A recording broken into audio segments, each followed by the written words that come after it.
అండి. అందరికీ నమస్తే. నేను మీ పూర్ణిమగనిని పీజీటెక్స్ ఛానల్ నుంచి మాట్లాడుతున్నాను. నేను బాగున్నానండి. మీరందరూ చాలా చాలా బాగుండాలని కోరుకుంటూ, ఇవాళ మన టాపిక్ సిస్టమాటిక్ ఇన్వెస్ట్‌మెంట్ ప్లాన్. అదేంటి ఎస్ఐపి గురించి చెప్తారా? ఓహో! మ్యూచువల్ ఫండ్స్ గదా! మాకు తెలుసులేండి మార్చేయకండి. ఎస్ఐపి మెథడ్‌లో మనము ఎందులో ఇన్వెస్ట్ చేస్తే ఎలాంటి రిటర్న్స్ పొందొచ్చు? అది మ్యూచువల్ ఫండ్స్‌లో పెట్టచ్చా? రికరింగ్ డిపాజిట్‌లో పెట్టచ్చా? పీపీఎఫ్ స్కీమ్ కట్టచ్చా?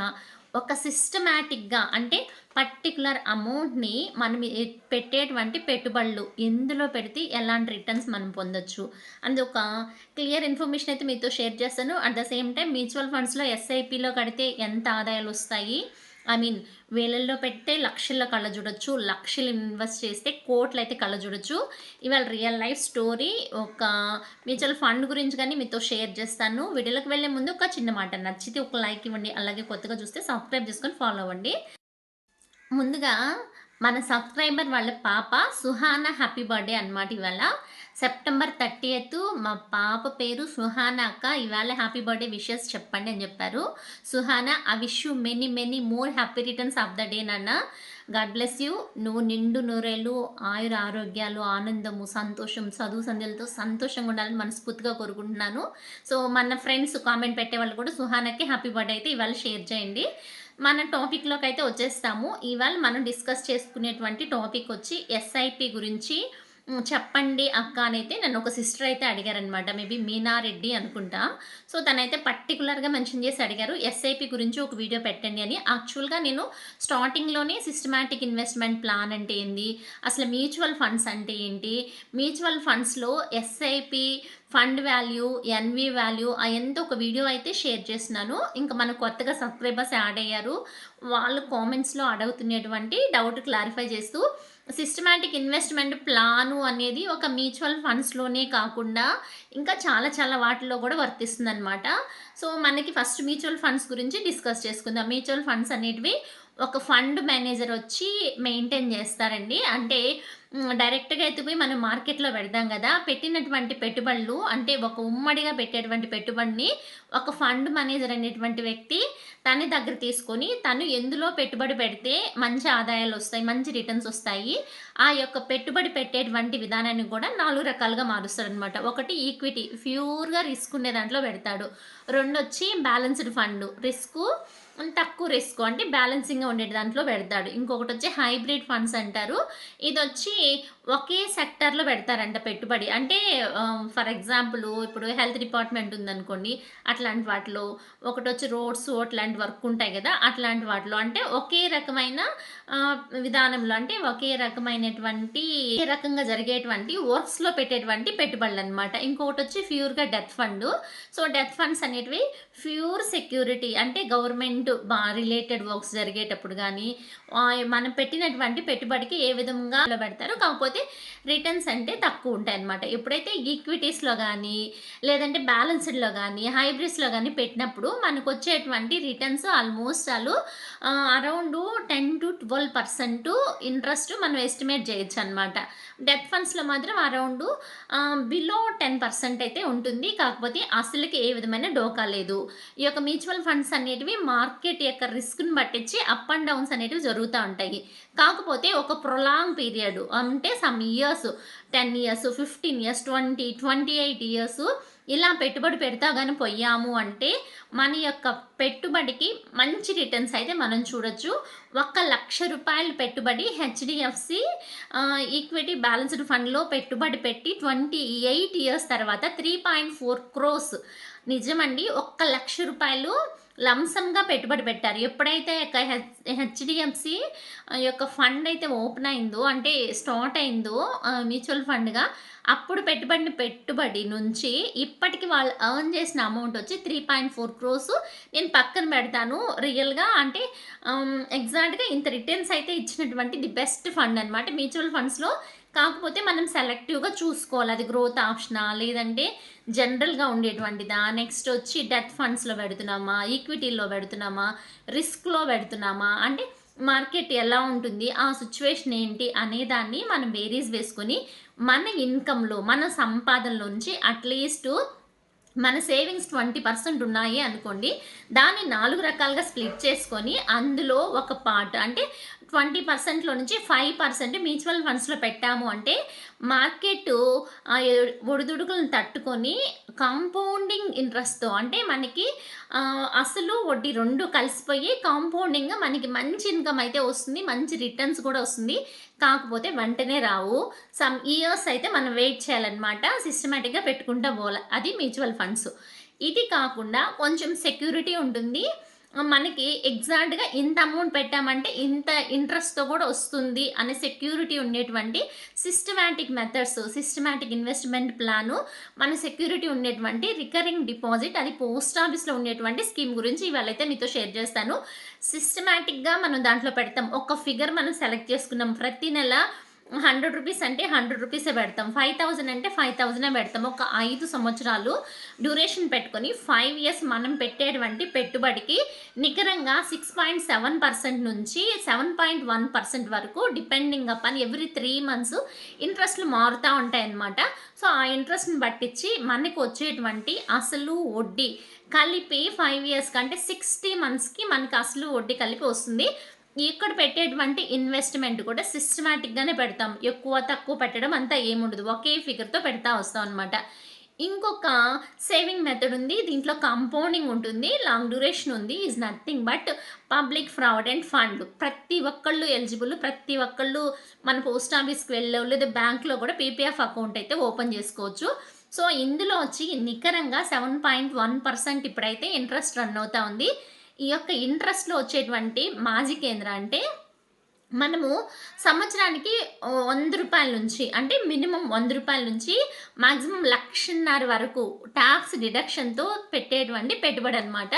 మనము ఎగ్జాక్ట్‌గా ఒకేసారి పెట్టాలా, నెల నెల పెట్టాలని ఏం లే. నీ దగ్గర ఎంత అమౌంట్ ఉంటే అంత అమౌంట్‌ని నెలకి 10 సార్లనే ఇన్వెస్ట్ చేసుకోవచ్చు. 1,52,000 వరకు మనమైతే 1 ఇయర్‌కి ఇన్వెస్ట్ చేయొచ్చనమాట. రూ. 100 నుంచి. ఇందులో ఉండేటువంటి బెనిఫిట్స్ ఏంటో తెలుసా? టాక్స్ బెనిఫిట్స్ ఉంటాయి. టాక్స్ డిడక్షన్ ఉంటుంది. సెక్షన్ 80 కింద డిడక్షన్ ఉంటుంది. నెక్స్ట్ మనం తీసుకునేటువంటి అమౌంట్ మొత్తానికి టాక్స్ కట్టక్కర్లా. ఇంకొకటొచ్చి మనకి ఈ యొక్క పెట్టినటువంటి పెట్టుబడికి 100 కాదు 1000, 2000% సెక్యూరిటీ ఉంటుంది. సో, ఇది కూడా నథింగ్ బట్ సిస్టమాటిక్ ఇన్వెస్ట్‌మెంట్ ప్లానే అంటాను. Public provident fund. ఇంకొకటి ఇందులో ఉండేటువంటి బెనిఫిట్ ఏందిరా అంటే, మనము ఎవ్రీ ఇయర్ అసలు అమౌంట్ కడతా ఉంటాం గదా! Every year once interest add అవుతుంటుంది. ఆ ఇంట్రెస్ట్ ఎక్కడ జమ అవుతుందో తెలుసా? మన అసలుకి వడ్డీని కలిపేస్తారు. అంటే వడ్డీ, అసలు కలిపి నెక్స్ట్ ఇయర్ నుంచి ఈ రెండిటికి ఇంట్రెస్ట్ అయితే మనకి యాడ్ అవుతా వస్తుంది. Is nothing but compounding interest అంటాము. సో, మనకి పీపీఎఫ్‌లో వచ్చేటువంటి ది బెస్ట్ బెనిఫిట్ అదనమాట. మనం ఫిగర్స్ లెక్కించుకొని ఫర్ ఎగ్జాంపుల్ ఒక సంవత్సరానికి 1,50,000 కడతా వచ్చాము అంటే 15 ఇయర్స్ అయిపోయిన తర్వాత అరౌండ్ 60,00,000 అంటే మోర్ దెన్ 60,00,000 రూపీస్ మనమైతే తీసుకోవచ్చనమాట.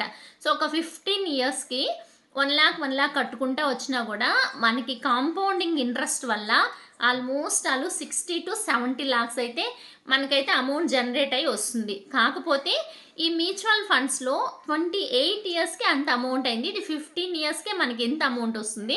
సో, 15 ఇయర్స్‌ని ఇంకొక 5 ఇయర్స్ ప్రొలాంగ్ చేసుకోవచ్చు. మనం కడతా అన్నా రావచ్చు, లేదా మనకున్నటువంటి మనం ఆల్రెడీ వచ్చేసి ఉంటుంది కదా! 60,00,000 అంత అమౌంటు. బల్కీగా ఉండే అమౌంట్‌ని అలా పెడితే ఈ 5 ఇయర్స్‌లోనే ఈ పవర్ ఆఫ్ కాంపౌండింగ్ ఇంట్రెస్ట్ వల్ల మనకి దాదాపు రూ. 1,00,00,000 అయ్యేదానికి 100% ఆస్కారం ఉందండి. సో, మనకి ఎవరికైనా ఎస్ఐపిలో అమౌంట్ పెట్టాలా? మేము అసలు మినిమమ్ అంటే చాలా తక్కువ సాలరీ తీసుకుంటాము. 10,000, 15,000 అలానే సాలరీస్ ఎర్న్ చేస్తున్నాము. మేము పెట్టేదానికి ఎలిజిబుల్ ఉందా? అసలు మేము పెట్టగలుగుతామా? మేము సిస్టమాటిక్ ఇన్వెస్ట్‌మెంట్ ప్లాన్‌లో మ్యూచువల్ ఫండ్స్ గానీ, ఆర్‌డీ గానీ, లేదా పీపీఎఫ్ గానీ ఇట్లాంటి వాటిలో ఎలా పెట్టుకోవాలంటే, ఎంత చెట్టుకి అంత గాలే అన్నట్టు రూ. 10,000 సంపాదించే వాళ్ళు గూడా ఒక రూ. 2,000 పక్కన పెట్టి, ఆ రూ. 2,000తోని 500 ఆర్‌డీ కట్టండి. 500 మ్యూచువల్ ఫండ్స్ వేయండి. ఒక రూ. 500తో పీపీఎఫ్ అకౌంట్ ఓపెన్ చేసి వేసుకుంటారండి. ఇంకో 500 ఉంది గదా! నేనెప్పుడు జెప్తాను, మనము మన లైఫ్ ప్రొటెక్షన్ జేసుకోవాలి. మనం ఎంత దాసిపెట్టినా గూడా మనకు రిస్క్ వచ్చినప్పుడు దాసిపెట్టిన డబ్బుల్లోంచి చేయి రాగూడదు అంటే, ఇంకొక 500తో హెల్త్ ఇన్సూరెన్స్, టర్మ్ ఇన్సూరెన్స్ తీసుకోవాల. మనకి ఎలాంటి హెల్త్ రిస్క్ వచ్చినా ఆ యొక్క హెల్త్ కార్డ్ కవర్ చేసేట్టు మనకేదన్నా అయితే మన కుటుంబానికి సెక్యూరిటీ ఇచ్చేటువంటి ఈ యొక్క ఇన్సూరెన్స్ అనేది మస్ట్ అండ్ షుడ్ మ్యాండేటరీ. ఎప్పుడైతే ఎర్నింగ్ స్టార్ట్ చేస్తావో ఇన్సూరెన్స్ అనేది కంపల్సరీ ఉండాలి. నీకేదన్నా ఇన్ కేస్ యాక్సిడెంట్లు లాంటివి జరిగినప్పుడు మనం కష్టపడి పోగేసి దాసిపెట్టుకుంటున్నాం కదా! ఆ డబ్బుల్లోంచి రూపాయి మనం ముట్టుకోకూడదు అంటే మనం చేయాల్సిన ఫస్ట్ పని ఇన్సూరెన్స్ తీసుకోవడం అనమాట. సో, మన దేశంలో చాలా చాలా తక్కువ అంటే అవగాహన ఉంది కాబట్టే మాక్సిమం ఇన్సూరెన్సెస్ తీసుకోండి అంటాను. హ్మ్. ఇంకొకటేందంటే ఈవెన్ డోక్రాల్లో గానీ ఇట్లా మనం లోన్‌లయితే తీసేసుకుంటున్నాం. లేడీస్‌కి ఇప్పుడు అరౌండ్ 20,00,000 దాకా ఇస్తున్నారు. మా గ్రూప్‌కి కూడా 20,00,000 అమౌంట్ అయితే ఇచ్చారనమాట. మేమెళ్లి అడిగాం. మా గ్రూప్‌లో రీసెంట్‌గా ఒకామె డెత్ అయింది. కాకపోతే ఎండ్ అయింది కాబట్టి వాళ్ళ పిల్లలు పే చేసేసారు. లేని పక్షంలో గ్రూప్‌లో ఉన్న మిగిలిన 9 మంది మీద ఆ యొక్క ఎఫెక్ట్ అయితే పడుంటుంది. సో, మేము మళ్ళా గ్రూప్‌లో లోన్ అయితే తీసుకున్నాం. లోన్ తీసుకున్నప్పుడు బ్యాంక్ వాళ్ళని మేము రిక్వెస్ట్ చేసాము. వాళ్ళు మాక్సిమం అసలు పట్టించుకోలేదు. ఏం కాదులే అన్నట్టు అన్నారు. కానీ మేము ఒప్పుకోలేదనమాట. మేమొచ్చి అంటే మేము వర్క్ చేసి సంపాదించి కడుతున్నాం. ఇన్ కేస్ మాకేదన్నా అయిందంటే ఆ బర్డెన్ వెళ్ళి మా ఫ్యామిలీ మీద పడకూడదు. మా పిల్లల మీద, మా భర్త మీద మేము తీసుకున్నటువంటి అమౌంట్ యొక్క బర్డెన్ పడకూడదు అంటే మేమేం చేయాలా? మేము ఇన్సూరెన్స్ తీసుకుంటాము అని వాళ్ళని మేము రిక్వెస్ట్ పెట్టడంతోటి టాటా ఏఐజీ వాళ్ళ దగ్గర నుంచి యాక్సిడెంట్‌కి అమ్ము జనరల్‌గా ఏదన్నా హెల్త్ ఇష్యూస్ ఉంటే అట్లాంటి వాటికి గానీ, లేడీస్ సంబంధించిన హెల్త్ ఇష్యూస్ వస్తే దానికి కవర్ అయ్యేట్టుగా అరౌండ్ నెలకొక రూ. 100తో మాకైతే ఇన్సూరెన్స్ ఇచ్చారండి. ఎవ్రీ ఇయర్ మనం రెన్యూవల్ చేసుకోవచ్చనమాట. సో, అలా ప్రతి ఒక్కళ్ళకి అవగాహన ఉండాలా. మాకు ఏమన్నా అయితే మా కుటుంబాన్ని ఎవరు జూస్తారు? ఈ రోజుల్లో ఎలా ఉందంటే పరిస్థితి రెక్కాడితే గాని డొక్కాడని పరిస్థితి అయిపోతుందనమాట. ఎవరో వచ్చి చూస్తారు అంటే వాళ్ళ పరిస్థితి ఇంకెలా ఉందో ఆలోచించండి. ఇంకెవరో వచ్చి చూస్తారని మనం ఆలోచించడము, ఆశపడడం కన్నా మన ప్రొటెక్షన్ మనం జూసుకోవాలా. సో, ఫస్టు ఎమర్జెన్సీ ఫండ్ కింద అమౌంట్ కొంచెం బెట్టుకొని, ఇన్సూరెన్సెస్ వేసుకొని, రిమైనింగ్ దాన్ని బాగా గ్రోత్ కొంచెం రిస్క్ తీసుకొని పెట్టేటువంటి పెట్టుబడి కొంత పెట్టి, సెక్యూరిటీ ఉండేటువంటి పెట్టుబడులు కొంత పెట్టుకుంటా వచ్చి, అన్నిటికంటే ముందు గోల్డ్ అంతో ఇంతో కొంటారండి. అర గ్రాము అట్‌లీస్ట్ 100 మిల్లీగ్రామ్స్ అన్నా ఒక నెలకి మనం గోల్డ్ కొనేటైతే ప్లాన్ చేసుకున్నాము అనుకోండి. ఈ యొక్క అంటే షేర్ మార్కెట్ గావచ్చు, మ్యూచువల్ ఫండ్స్ గావచ్చు, లేదంటే నేనన్నట్టు ఆర్‌డీ గావచ్చు, పీపీఎఫ్ కావచ్చు, ఈటన్నిటితో పాటుగా ఈక్వల్‌గా మనకి ఆదాయాన్ని తెచ్చిపెట్టేటువంటి ఆస్తి ఏదన్నా ఉంటే అది బంగారంటాను. ఐదర్ ఫిజికల్‌గా గావచ్చు, డిజిటల్‌గా గావచ్చు, మన ఇంట్లో నుంచే మన ఫోన్‌లో నుంచి కూడా ఫోన్‌పేలోను, గూగుల్ పేలోను, పేటీఎంలోను మనకి 24 క్యారెట్స్ గోల్డ్ అయితే డిజిటల్‌గా సేల్ చేస్తున్నారు. సో, అట్లాంటివి పర్చేజ్ చేసుకోవడం గానీ, కొన్ని రకాల యాప్స్ జావా యాప్, నావా యాప్ రకరకాల పేర్లయితే ఉన్నాయి. సో, ఆ యాప్‌లో కూడా కొంటా ఉన్నారు. కొంచెం సెక్యూరిటీ ఉంది, ఇది నమ్మదగ్గంది అనేదంటే డిజిటల్‌గా కొనుక్కోండి. లేదా కొన్ని ఆన్‌లైన్‌లలో గూడా మనకి తక్కువ కాస్ట్‌కే 24 క్యారెట్స్ గోల్డ్ కాయిన్స్ గూడా అవైలబిలిటీ ఉంది. నేను దీన్ని తీసుకోండి అని రెఫర్ అయితే చేయను. ఫిజికల్‌గా వెళ్ళి మనం చెక్ జేసి, సెర్చ్ జేసి, మనం టచ్ చేసి ఫీల్ అయ్యి కొంటే ఫిజికల్ గోల్డ్‌కి ఆ యొక్క అంటే సాటిస్ఫాక్షన్ వేరేలా ఉంటుంది. నా ఫీలింగ్ అనమాట. డిజిటల్‌గా అవైలబిలిటీ ఉన్నా తీసుకోండి. లేదా ఫిజికల్‌గా అయినా గూడా కొనిపెట్టుకుంటే బంగారము అనేది మనం అనుభవించడంతో పాటుగా మనకి వాల్యూని పెంచేటువంటి ఆస్తి గాబట్టి, అంటే మనం ఎంత యేసుకున్నా గూడా దాని వాల్యూ తగ్గదు. ఎప్పటికైనా పెరుగుతానే ఉంటుంది. దట్ గోల్డ్ ప్రైజెస్ పెరుగుతా ఉన్నాయి. నన్ను సిస్టర్ అడిగింది ఎవ్రీ వీకు కంపారిజన్‌గా చెప్పండక్క గోల్డ్ ప్రైజెస్ అని. సో, ఇవాళ మండే గాబట్టి ఇవాళ 24 క్యారెట్స్ గోల్డ్ వచ్చి 7,464 ఉంది. అది 22 క్యారెట్స్ అయితే 7,095 రూపీస్ ఉందండి. గోల్డ్ ప్రైస్ అయితే పెరుగుతాంది. రేపటి వీడియోలో గోల్డ్ ప్రైస్ పెరిగినా మనము ఎలా గోల్డ్ కొనుక్కోవాలా, వెంటనే 25 కంటే ఎలా గోల్డ్ పర్చేజ్ చేయాలనేది ఒక వీడియో అయితే షేర్ చేస్తాను. సో, ఇవాళ టాపిక్ ఎస్ఐపి అడిగారు కాబట్టి నేను ఎస్ఐపి గురించి నాకు తెలిసినంత వరకు నేను ఫాలో అయ్యేటువంటి విధానాలు ఎస్ఐపిలో ఒకే దాంట్లో పెట్టుబడి పెట్టొద్దు. ఏదైనా గూడా అన్నీ గుడ్లను ఎత్తుకుపోయి ఒకే బుట్టలో పెట్టి మనం దాసిపెట్టాము అనుకోండి, యాడ్నుంచో వచ్చి దెబ్బెలని ఒక రాయి పడిందనుకో గుడ్లన్నీ పగిలిపోతాయి కాబట్టి మన సేవింగ్స్ ఎప్పుడు గాని ఒకే దాంట్లో ఉండకూడదు. ఒకే రకంగాను ఉండకూడదు. దట్టు మనకి కీడించు మేలంచాల అన్నారు కాబట్టి రిస్కు అంటే ఎంత రిస్కు మనం తీసుకుంటున్నా గూడా దాని రిస్క్‌కి మనము ఎటువంటి పరిస్థితిలోనూ మనల్ని ఆదుకునేట్టుగా మనకొక కవరేజ్ ఉండాలి గాబట్టి, health insurance, term insurance must and షుడ్‌గా ఫస్ట్ తీసుకొని, మిగిలిన సేవింగ్స్ అయితే చేసేసుకోండబ్బా! నేనిచ్చినటువంటి ఇన్ఫర్మేషన్ మీకు యూజ్ అవుతుందనుకుంటున్నాను. నచ్చితే ఒక లైక్ ఇవ్వండి. అలాగే కొత్తగా చూస్తే సబ్స్క్రైబ్ చేసుకొని ఫాలో అవ్వండి. Once again Suhana happy birthday నాన్న. ఓకే. బాయ్. See you. నమస్తే.